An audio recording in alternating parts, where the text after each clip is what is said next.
So with Ines today, Ines, welcome to the New Theory Podcast. How you doing today? I'm doing great. Thank you for inviting me. I'm very My, happy to be here. my pleasure. Okay, now we're going to talk about how to raise your personal brand and fine tune your identity digitally. And this is something near to dear to my heart because I think this goes to both personal and professional. But first, Inez, so give us first, what are some of the mistakes people make when they're trying to cultivate and grow their personal brand? Let's start off with that. Thank you, Tom. The mistakes, there are several. I think one of the worst is that people don't really know what image do they want to project. They really don't know or don't make clear where do they want to go, what do they want to do, what do they want to be. So they create an image that's confusing, that's not clear.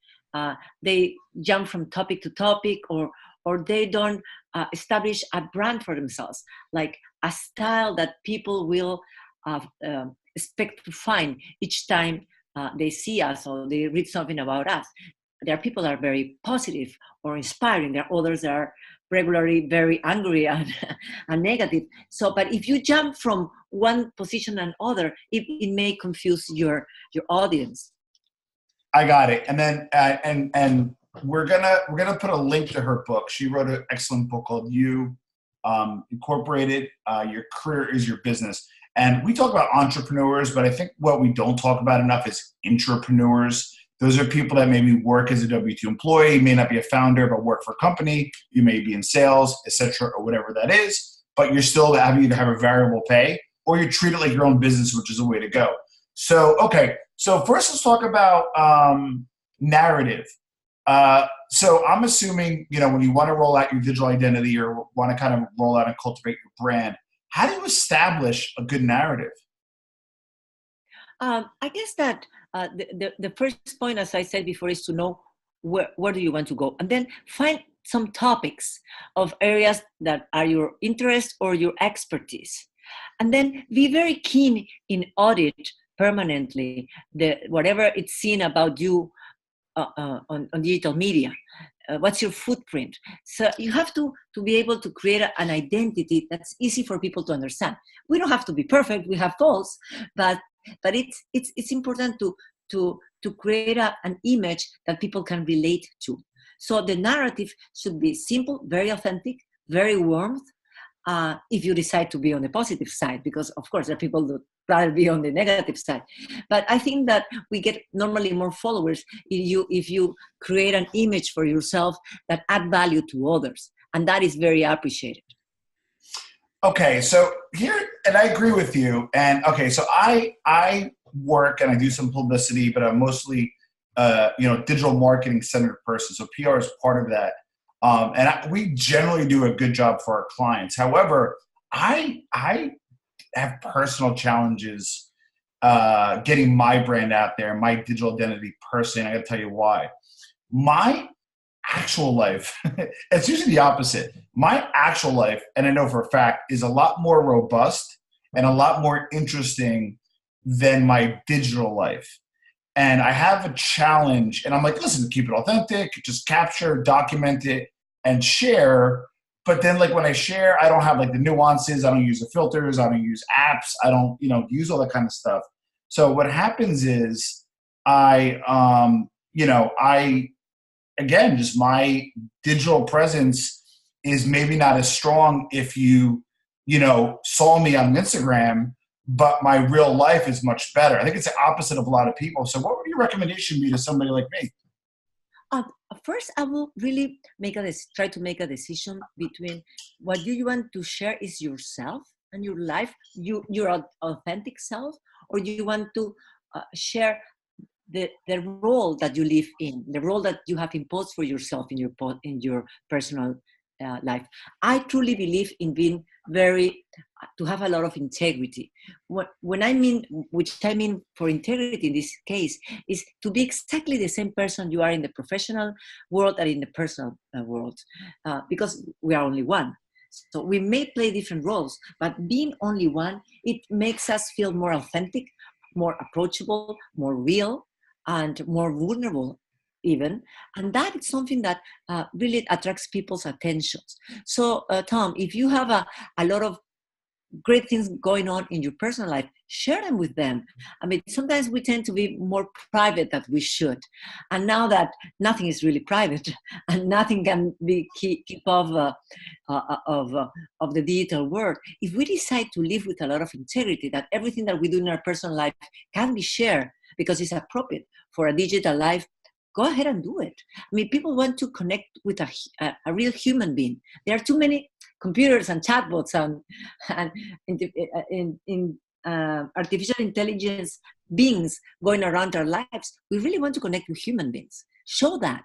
I mean, put yourself up there. And it takes a lot of courage sometimes to do it because we may not be likened by everyone. But I believe it's the only way to go. Okay, so we established that we want our narrative to be, let's just say we establish our narrative, right? And we go through the true authenticity route where, I'm not going to put as many filters. I'm just going to be me. And again, if people are following the narrative, that's great. And if they're not, that's okay as well, right? Because then they're not interested or you're maybe not doing a job of conveying the message. So I kind of get all that, right? How do you choose the right platform for your message and your narrative? What I personally do, and I've gotten, thank God, very good results in Peru. I'm the #1 CEO for internet presence in my country. Nice. And it's good. What I do is I work through all platforms, but I adjust my narrative, my message slightly for each different platform, and that takes a couple minutes to think how this is going to be seen or read in each platform every time. But it really pays off. In my personal Facebook, for example, I put a lot of more personal things that are work related but are more personal. I share more feelings, more emotions. In my fan page, I share more of my work, what I've learned, what I can add value to others. In my Instagram, I share completely different things, more personal, also not related at work at all, but still it's me. In my LinkedIn, it's all about work, but also very friendly, because if it's only work, it can be boring. And in my Twitter, I share everything that I put in my other platforms, trying to understand that the messages have to be more to the point. And it depends, and actually, you have to keep trying every time. It's like feeling, using your intuition to sense what's the mood of those different platforms at certain times. And that has to be done every single time that you post something. Okay, so that makes sense. So what you're saying is, like, for example, choose the right message for the right platform. So let's just say Facebook, let's be honest, it ages up, right? I'm 42, going to be 43 soon. So like my age bracket tends to be on Facebook. So that might be a different message than I might put on, Instagram, which may be millennial focused. So that part, that part makes sense. I get that. But remember, you are talking about career, right? And this does apply for entrepreneurs, but more for intrapreneurs. A lot of intrapreneurs get scared about posting certain stuff because they don't want to get fired or they don't want their boss looking at it. Like, do you recommend, hey, it's okay for your boss to follow you. It's okay for your customers to follow you. Or do you like to keep that separate? Maybe you have a professional account on Instagram for work and a personal for family and friends. Or, hey, you should have one account and you shouldn't post anything that you're not ashamed to post. What is Ines Temple thought on that? Because I'd love to hear that. I try to live and work with integrity. Again, what I mean, everything that I post, I know it's out there forever. Everything that I do, it will be there forever, because maybe I'm not posting, but people are taking a picture of myself, of quoting me on an expression. So what I'm very clear is that we are always on a window, a real window or a digital window. So it's like being in the scenery all the time. So we really need to be very clear about that. Whatever we do, whatever we say, the way we behave, we always be out there. So whatever I say or do has to be consistent if my boss says or if my client says, if I have my own business. So, I mean, I think that lying or creating false images takes a lot of effort and a very good memory. and I love that. I love that one. so I don't have a great memory. So I try just to be the same person, myself in every platform. And again, maybe not everybody likes me, but that's impossible. I mean, not even the best liked person have 100% of everybody's love. So, you know, um, we have to be keen. I guess there's a word that I'm audacious. You have to be. Audacious. Yes, yes, yes. That's the word. We have to there. We are out there. It's every time we go out of our home, we are out there. We are at other people's eyes. So whatever we do or say will be judged. So we have to do the best we can. I mean, we just cannot be complacent to everyone. True, true, true. Okay. So with that being said, give us 2 or 3 takeaway principles from your book. Again, you incorporated your career is your business. We'll put a link in the Libsyn notes. But please share 2 or 3 principles that, again, obviously we want everyone to get your book, but what are some 2 or 3 principles people can take away that they can implement immediately? Okay. One, I think it's important is to change our attitude towards work. What I mean is we see a lot of people that have a bad attitude to their work because they don't like their pay or the boss or whatever. And what they're doing is they're shooting to their feet in their career.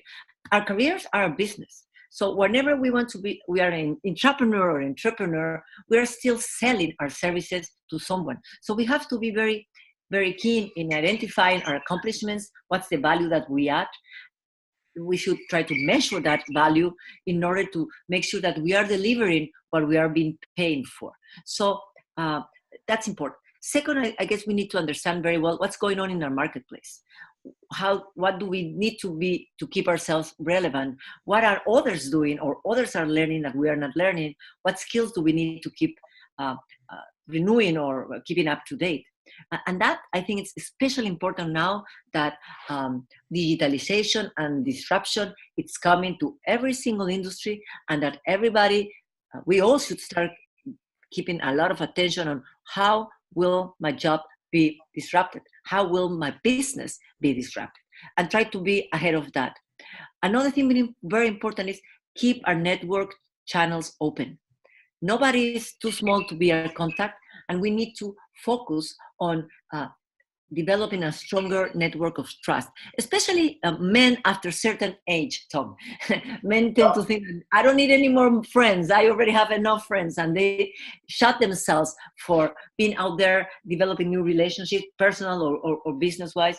And that's not good for their own business. When women, we sometimes, on the other hand, run from the office to the house, to the house to the office, and not develop enough strategic relationships that will be good for our careers. And last but not least, I think it's very important that we all work on developing our charisma. A lot of people believe that charisma it's only for leaders or politicians. I truly believe that having a high level of warmth in the way we communicate to others works wonders for our personal brand, for our reputation, for the way we relate with people, because through warmth, what we create is trust.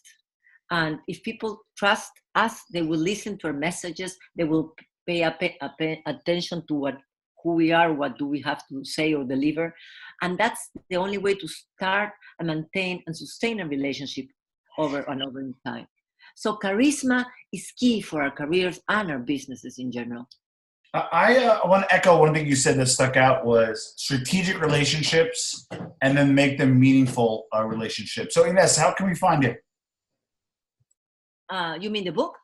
Yeah, how can we find you and how can we find the book? Okay. The book is everywhere, all the digital retailers and every bookstore around wherever you are. And me, I have a webpage, www.inestemple.com. I have like 800 videos and articles in English and Spanish there with a lot of knowledge that I have. I mean, we have been working, helping over 50,000 people find new jobs in South America. And I work with the world leader in outplacement, which is LHH. So there's a lot of knowledge. there is a lot of free knowledge out there for people. That's what I love doing, sharing, trying to help. And I'm here always to answer questions, to be close, to be of help if anyone needs me. Listen, I absolutely love it. I love it. I love it. I love it. Folks, check out Ines's book. Again, we'll put a link in the show notes. And although I want you to like, comment, and subscribe to the New Theory podcast on your platform that you're listening to, I also want you to check out podsearch.com, where you could find even better podcasts that will augment your listening experience. Ines, thank you for being on the New Theory podcast. Thank you, Tom, for inviting me, and I loved your questions. You are a very smart interviewer. Thank you for that. Well, I'm humbled to have you on, and I'm humbled by that compliment. Thanks so much. Thank you. Have a great day. You too. Bye-bye.